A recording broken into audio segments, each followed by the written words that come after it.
देवी प्रपन्नार्ति हरे प्रसीद प्रसीद मातारि जगतोऽखिलस्य प्रसीद विश्वेश्वरी पाहि विश्वं त्वमीश्वरी देवी चराचरस्य।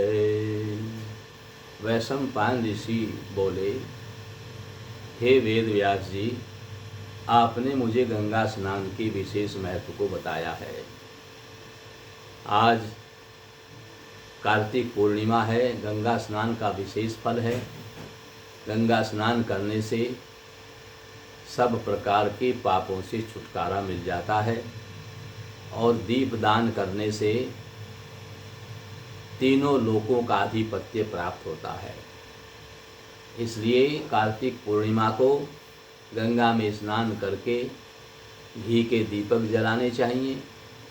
जो उसने कार्तिक स्नान किया है या नहीं भी किया है, तो इस दिन वो कार्तिक पूर्णिमा को 30 दिन के कम से कम 30 देसी घी के लड्डू बना करके उसमें तिल मिलाएं और उसमें कम से कम कोई मुद्रा यानी कोई रुपया उस लड्डू के अंदर दबा दें।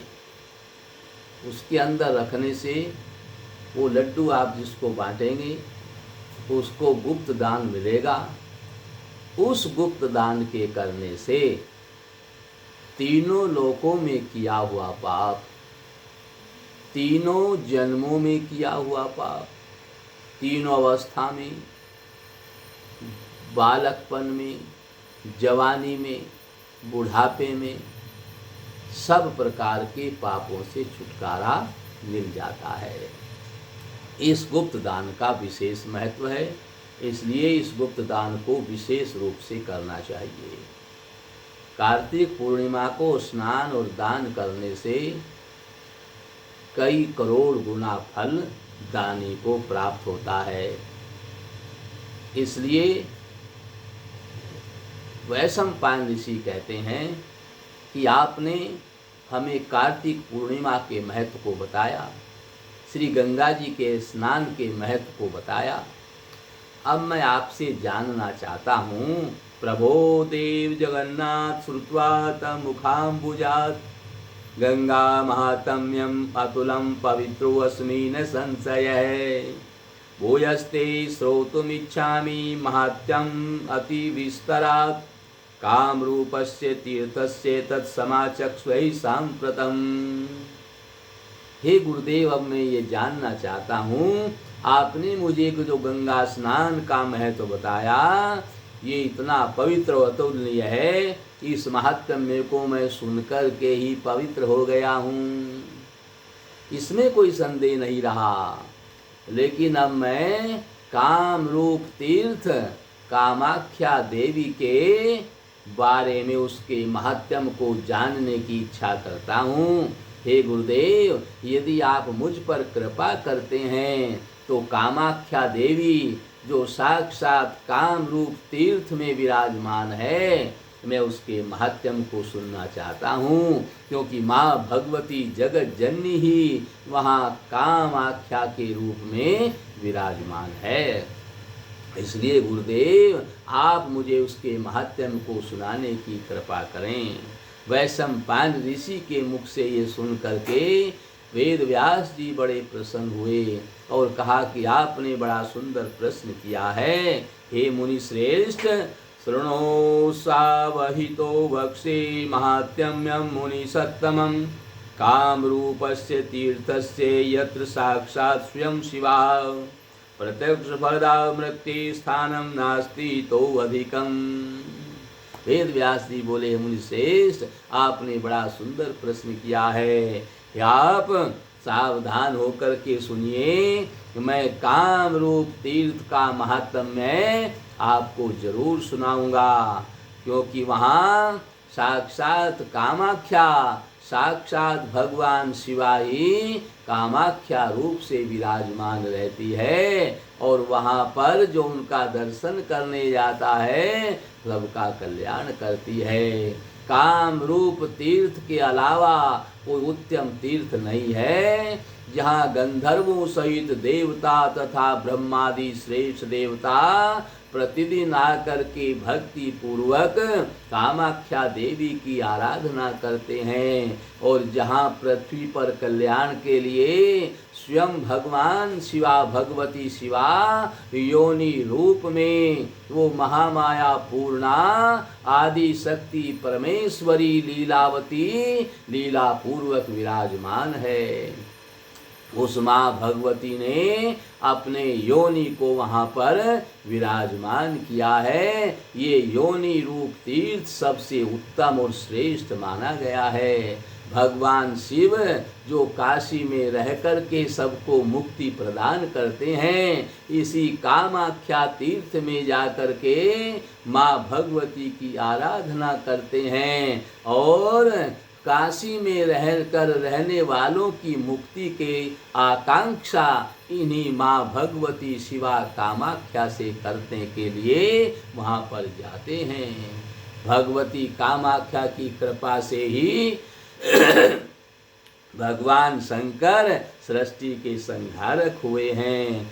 वे भगवती कामाख्या का महामंत्र का जप करके परम सिद्धि को प्राप्त हुए हैं और बड़े बड़े देवतागण ब्रह्मादि देवता विष्णु भगवान और अन्य देवता उनको आकाश में विचरण करने की जो शक्ति मिली है वो इन्हीं कामाख्या देवी के जप करने से मिली है।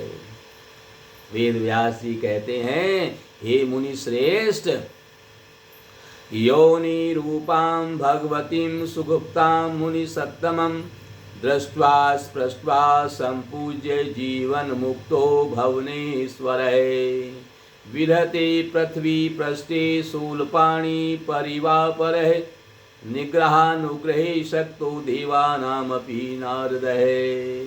नारद जी जैसे ऋषि वहाँ पर रह करके तपस्या करते हैं और हे मुनि श्रेष्ठ, मनुष्य योनि रूपा अति गोपनीय भगवती कामाख्या का दर्शन स्पर्श और पूजन करके जीवन मुक्त हो जाता है और दूसरे शंकर की तरह पृथ्वी पर विचरण करता है।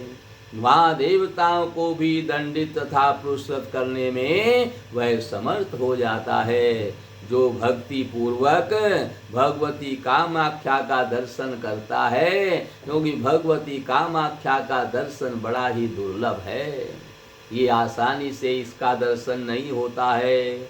और जो व्यक्ति उनका दर्शन कर लेता है वह विशेष रूप से स्वयं पूजित हो जाता है। जो ब्रह्मपुत्र नदी में स्नान करके माँ भगवती का दर्शन करके वहाँ पर किसी भी प्रकार की साधना करता है, उसकी साधना सफल हो जाती है और बहुत ही थोड़े समय में वो सिद्ध कर लेता है अपने मंत्र को, और मंत्र को सिद्ध कर लेने के बाद सारे संसार में इस पृथ्वी तल पर पूजित हो जाता है।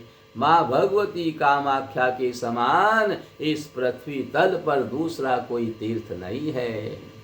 हे मुने, इस भारत वर्ष में भगवती सती के अंग प्रत्यंग के गिरने से यह देश मनुष्यों के पापों का नाश करने वाला और पुण्यमय हो गया है। भगवती के सभी अंगों में योनि अंग सर्वश्रेष्ठ है, क्योंकि वे देवी भगवती योनि रूप से सभी स्त्रियों में विराजमान हैं और इस पृथ्वी पर उसके समान पुण्यदायक कोई स्थान नहीं है। भगवान शंकर भी मुक्ति जो देते हैं काशी में, वह भी मुक्ति की इच्छा के लिए ही कि मैं काशी में सबको मुक्ति प्रदान कर सकूं, इस शक्ति को प्राप्त करने के लिए माँ भगवती कामाख्या काम रूप तीर्थ में जाकर के घोर तपस्या करते हैं। और जो यहाँ पर भगवती कामाख्या का दर्शन करके इनकी प्रदक्षिणा कर लेता है, वह साक्षात भगवान शिव के समान हो जाता है। माँ भगवती कामाख्यादि जो सती के 10 रूप हैं, जब भगवान शंकर पर माँ भगवती सती कुपित हुई, शिवा जब कुपित हुई और भगवान शंकर दसों दिशाओं में भयभीत होकर के भागने लगे, तब महाशिवा ने, माँ भगवती जगत जननी शिवा ने जो 10 रूप धारण किए थे, 10 रूप धारण करके भगवान शंकर को दसों दिशाओं में जाने से रोक दिया। वो किसी भी दिशा में नहीं जा पाए, इसलिए उन्होंने 10 रूप धारण किए थे। वही 10 के 10 रूप यहाँ पर काम रूप तीर्थ में विराजमान हैं।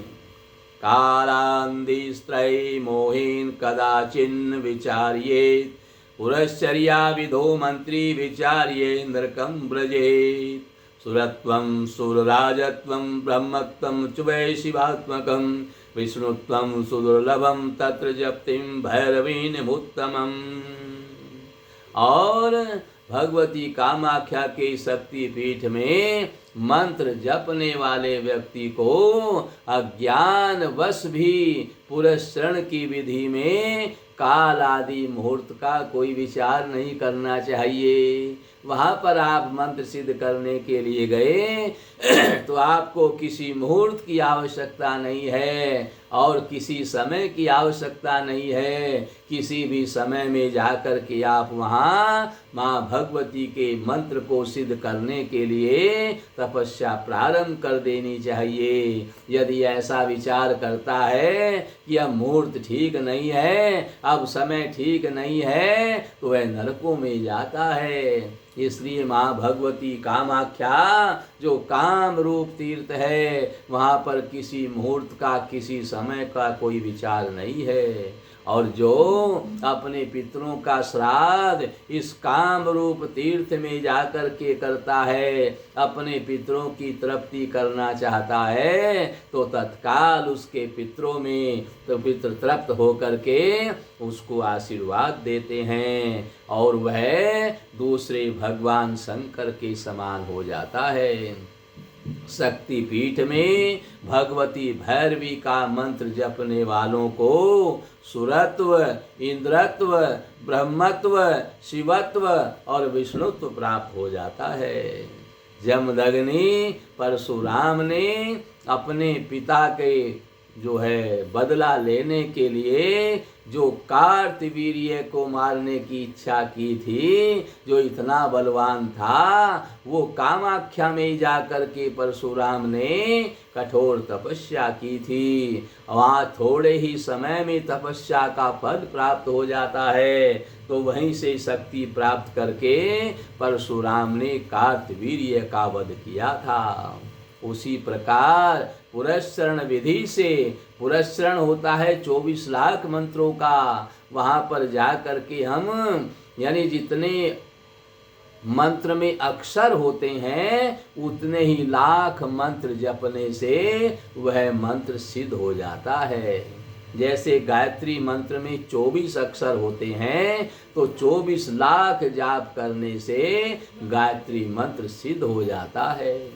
आप वहाँ जाकर के कामरूप तीर्थ में भगवान शिव का जाप करते हैं तो अति शीघ्र भगवान शंकर प्रसन्न होकर के साक्षात दर्शन देते हैं। इतनी इस स्थान की विशेषता है। और वहाँ पर भजन करने से पुनर्जन्म नहीं होता और जिस मनुष्य के अनेक हजारों जन्मों के संचित पुण्य होते हैं, वही कामाख्या भगवती का दर्शन कर सकता है, वरना इनका दर्शन बड़ा ही दुर्लभ है।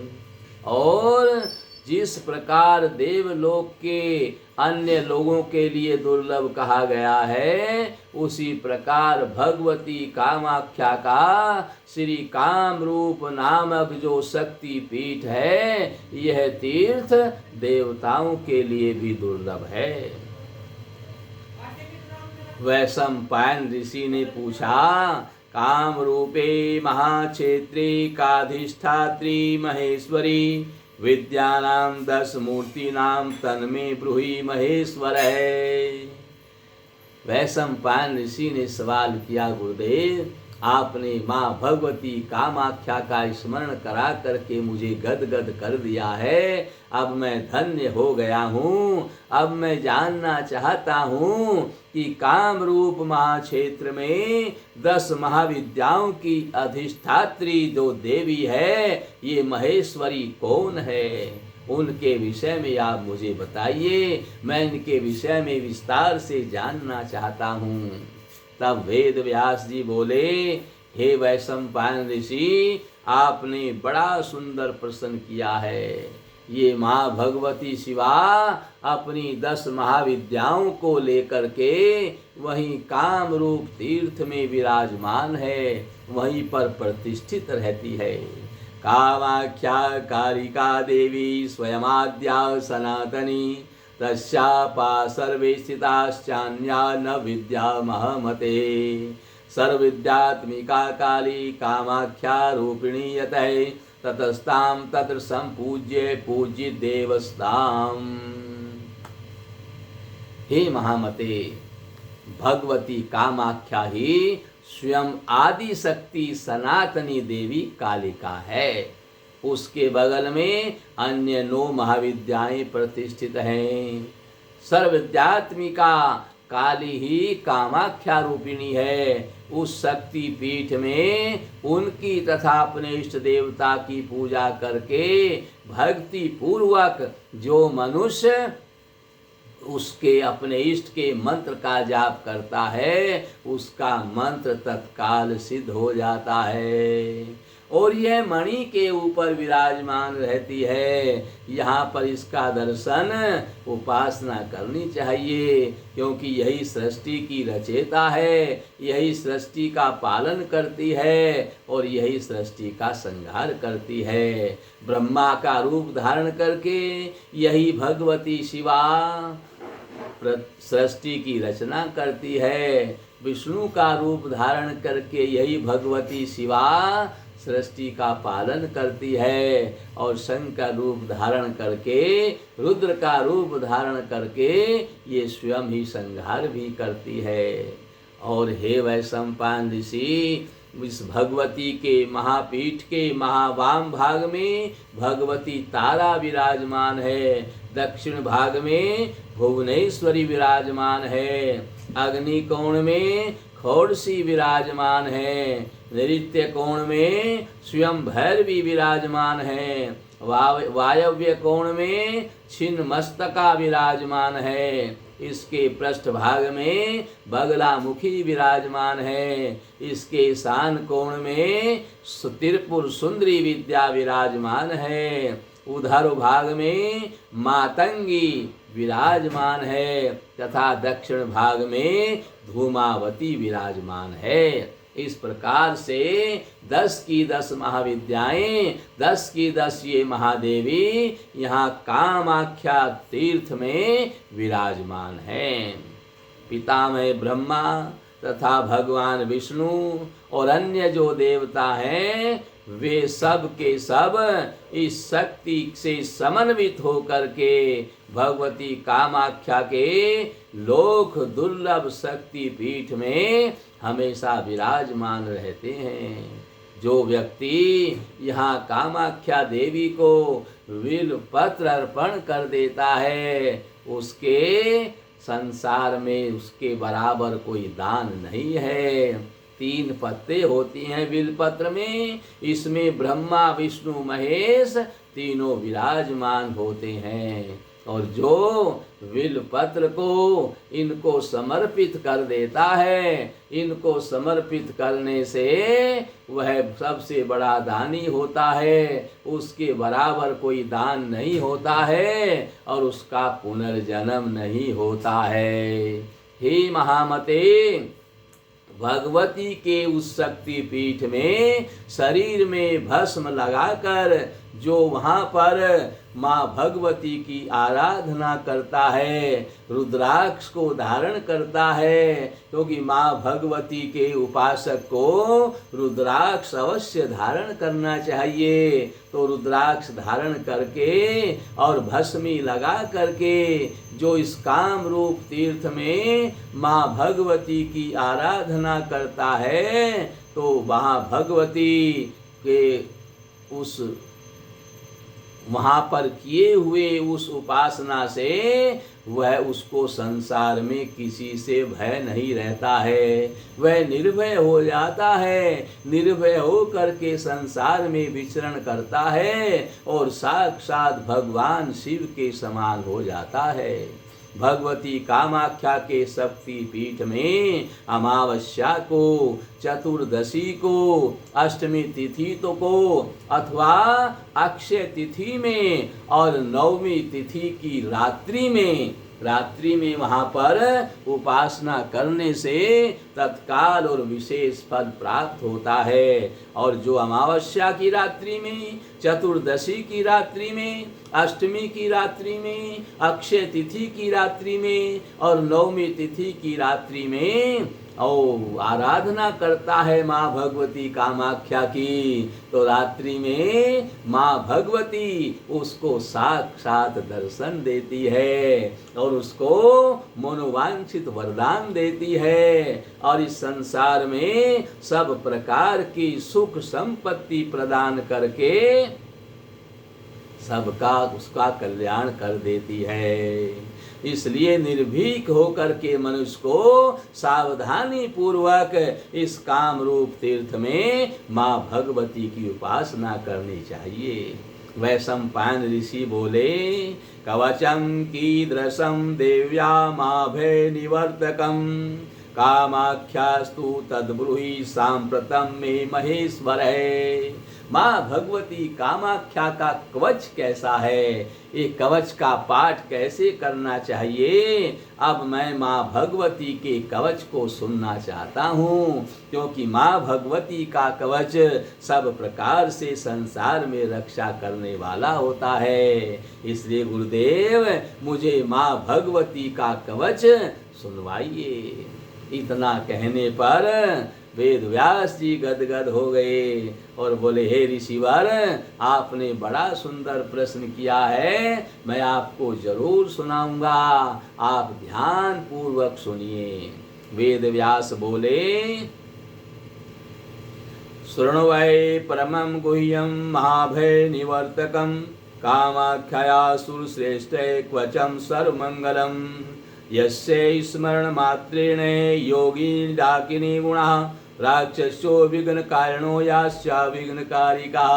ध्यान पूर्वक सुनिए। कामाख्या देवी का जो ये कवच है, यह महाभय को दूर करने वाला है, ये परम गोपनीय है, किसी को बताना नहीं चाहिए और सर्वमंगलदायक इस कवच को आप सुनिए, जिसकी कृपा तथा स्मरण मात्र से सभी डाकिनी योगिनी गण, विघ्नकारी राक्षसियां तथा बाधा उत्पन्न करने वाले उपद्रव, यहाँ तक कि भूख प्यास निद्रा आदि जो विघ्नदायक हैं उपासना में, ये सब अपने आप दूर हो जाते हैं।